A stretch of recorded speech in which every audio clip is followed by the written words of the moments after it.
వేడి వేడి అన్నంలో పుదీనా పొడి వేసుకొని, నెయ్యి వేసుకొని తింటే ఎంత అద్భుతంగా ఉంటుందో ఒకసారి మీరు కూడా ట్రై చేయండి. ఒకే ప్రాసెస్‌తో పుదీనా పొడి, పుదీనా పచ్చడి ఎలా చేసుకోవాలో చేసి చూపిస్తాను రండి చూద్దాం. ముందుగా స్టవ్ ఆన్ చేసుకొని ఒక ఐరన్ కడాయి పెట్టుకొని, అందులో ఒక స్పూను పచ్చిశనగపప్పు, అలాగే ఒక స్పూన్ మినపప్పు వేసుకొని దోరగా వేయించుకోండి.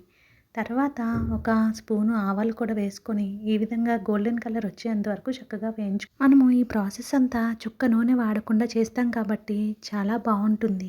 కారానికి తగినంత ఎండుమిరపకాయలను ఇక్కడ నేను 7 ఎండుమిరపకాయలను ముక్కలుగా కట్ చేసుకొని వేసుకున్నాను. ఇవి కూడా చక్కగా రంగు వచ్చేంత వరకు వేయించుకొని ఒక ప్లేట్లోకి తీసుకొని పక్కన పెట్టుకోండి.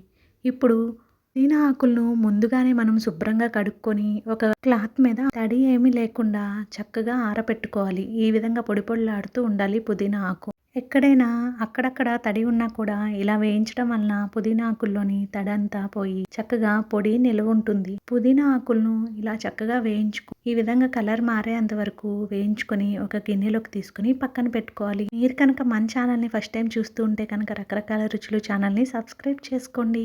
వీడియోకి ఒక లైక్ ఇవ్వండి. ఈ విధంగా చిల్లులు గిన్నెలో వేసుకుని పెట్టుకోవడం వలన తడి పట్టకుండా ఉంటుంది వేడికి. ముందుగా వేయించి పెట్టుకున్న ఎండుమిరపకాయల్లో అంత చింతపండును కూడా యాడ్ చేసుకోండి. తర్వాత ఒక మిక్సీ జార్ తీసుకొని వేయించి పెట్టుకున్న ఎండుమిరపకాయల మిశ్రమాన్ని అంతా యాడ్ చేసుకొని ఒక స్పూన్ ఉప్పును యాడ్ చేసుకొని ఇలా బరకగా గ్రైండ్ చేసుకోండి. ఎండుమిరపకాయలు మళ్ళీ వేసేటప్పుడు చక్కగా నలిగిపోతాయి. ఇప్పుడు ముందుగా వేయించి పెట్టుకున్న పుదీనా ఆకులను కూడా యాడ్ చేసి మళ్ళీ ఒకసారి గ్రైండ్ చేసుకోండి. మీరు ఎప్పుడైనా పుదీనా ఆకులతో ఇలా పొడి చేశారా? చేస్తే కనుక కామెంట్ సెక్షన్లో కామెంట్ చేయండి. చూడండి ఈ విధంగా గ్రైండ్ చేసుకున్న తర్వాత మళ్ళీ ఒకసారి మెత్తగా కావాలి అంటే కనుక మళ్ళీ ఒకసారి గ్రైండ్ చేసుకోవాలి. పుదీనా ఆకుల పొడి చాలా రుచిగా ఉంటుంది. ఒకసారి ట్రై చేయండి మీరు కూడా. చూడండి ఈ విధంగా గ్రైండ్ చేసుకున్న పౌడర్ని ఒక గిన్నెలోకి తీసుకొని పక్కన పెట్టుకోండి.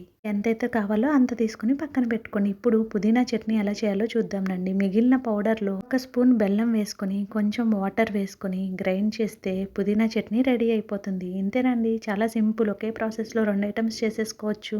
ఈ పుదీనా పొడి, పుదీనా పచ్చడి 2 కూడా అద్భుతమైన రుచితో ఉంటాయి. మీకు కనుక నచ్చినట్లయితే వీడియోని లైక్ చేసి యూజ్ ఉన్న వారికి షేర్ చేసి మన ఛానల్ని సబ్స్క్రైబ్ చేసుకోండి. Thank you for watching.